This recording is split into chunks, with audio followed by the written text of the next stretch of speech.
நண்பர்கள் அனைவருக்கும் வணக்கம். நான் அம்பாசமுத்திரம் அட்வொகேட் வள்ளுவராஜ் பேசுகிறேன்.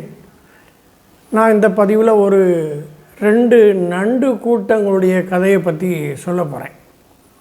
அதாவது ஒரு கிராமம் இருந்தது. அந்த கிராமத்துக்கு கிழக்க பெரிய கடல் இருந்தது, தெற்க ஒரு பெரிய காடு இருந்தது. இந்த தென்கிழக்கு பகுதியில் ஒரு கடலுக்கும் காட்டுக்கும் இடையில் ஒரு மைதானம் மாதிரி ஒரு பகுதி இருந்துச்சு.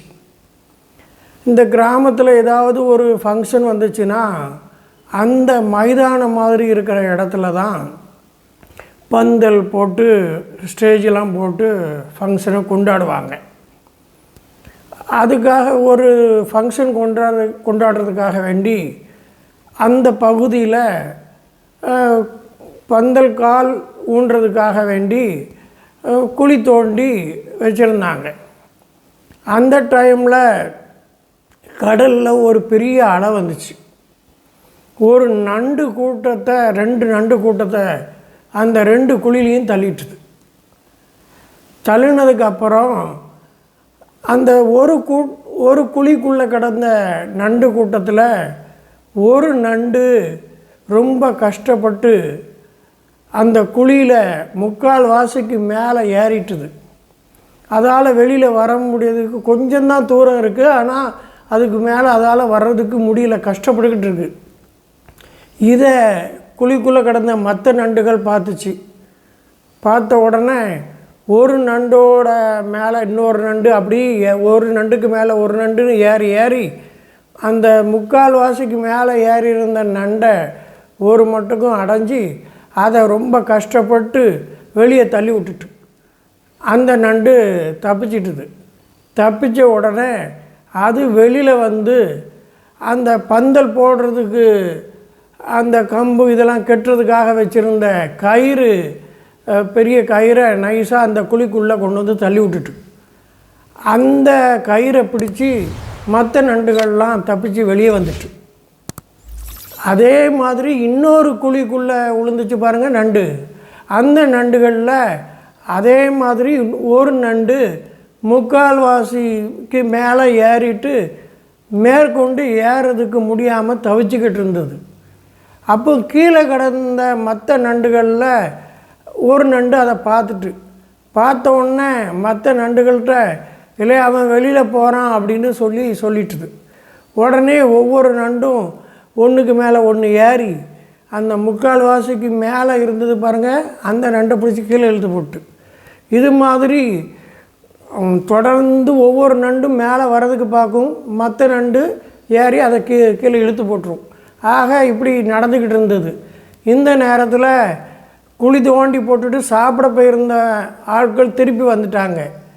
அந்த 2 குழியிலையும் கம்பை ஊனி நல்ல கல்லுகளெல்லாம் போட்டு அடித்து ஸ்ட்ராங் பண்ணிட்டாங்க.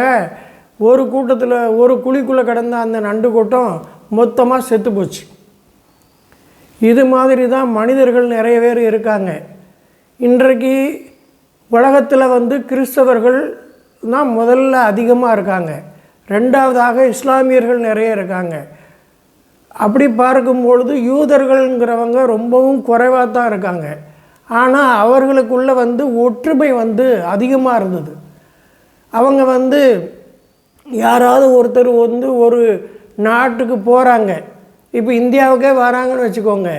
இங்கே விளையக்கூடிய மிளகு மருத்துவ குணங்கள் அல்லது தரம் இதெல்லாம் ரொம்ப நல்லா இருக்குது அப்படின்னு தெரிஞ்சுதுன்னு சொன்னால் உடனே இந்த தகவலை மற்ற நாடுகளில் இருக்கக்கூடிய அந்த யூத இனத்தாருக்கு தெரிவிப்பாங்க.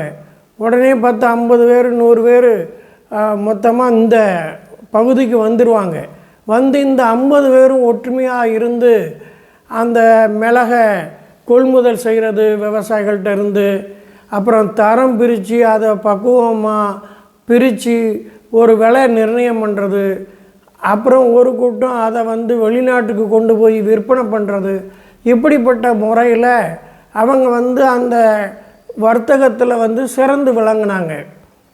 அதன் மூலமாக அவங்க நிறைய பெரிய செல்வந்தர்களாக மாறினாங்க.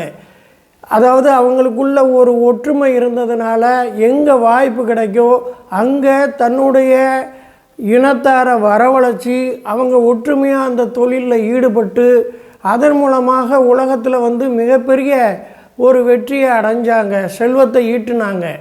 அதே மாதிரியாக அவங்க வந்து அதாவது பைபிள்லேயும் சரி குர்ஆன்லேயும் சரி வட்டிக்கு கொடுக்கக்கூடாதுங்கிற கருத்து இருக்குது. ஆனால் யூதர்கள் வந்து வட்டி தொழில் செய்வாங்க. அதாவது ஃபைனான்ஸ், அதுதான் அவங்களுடைய பிரதானமான தொழில்.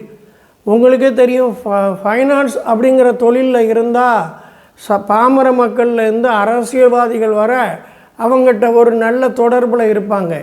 அந்த வகையில் தான் யூதர்கள் எந்தெந்த நாட்டில் குடியிருக்கிறாங்களோ அந்த நாட்டிலெல்லாம் அந்த நாட்டோட அரசியலில் ஒரு முக்கிய செல்வாக்கு மிக்க நபர்களாக இருந்தாங்க. அரசியல், அதாவது அரசோட பெரும் செல்வாக்கு உள்ள பதவியில் இருக்கவங்களோட இவங்களுக்கு நெருக்கமான ஒரு உறவு இருந்துச்சு. அதனால் அவங்களுடைய கோரிக்கைகள், அவங்களுடைய செயல்பாடுகளுக்கு மிகுந்த ஒரு ஒத்துழைப்பு கிடச்சிது. எளிதாக மற்ற இனத்தாரை விட யூதர்கள் அந்த வகையில் மிகப்பெரிய ஒரு ஆதரவை பெற்று தங்களுடைய காரியங்களை சாதித்து கொண்டார்கள். இந்த வகையில் தான் இன்றைக்கி அமெரிக்காவில் இருக்கக்கூடிய யூதர்கள் வந்து அதாவது உலகத்தில் மொத்தம் இருக்கிற யூதர்களில் இஸ்ரேலில் 42% இருக்கிறாங்க. அதே மாதிரியான 42% யூதர்கள் அமெரிக்காவில் வசிக்கிறாங்க. அதனால தான் அமெரிக்கா எப்போவுமே யூதர்கள் பக்கத்தில் இஸ்ரேல் நாட்டுக்கு ஆதரவாகவே இருந்துட்டு வராங்க.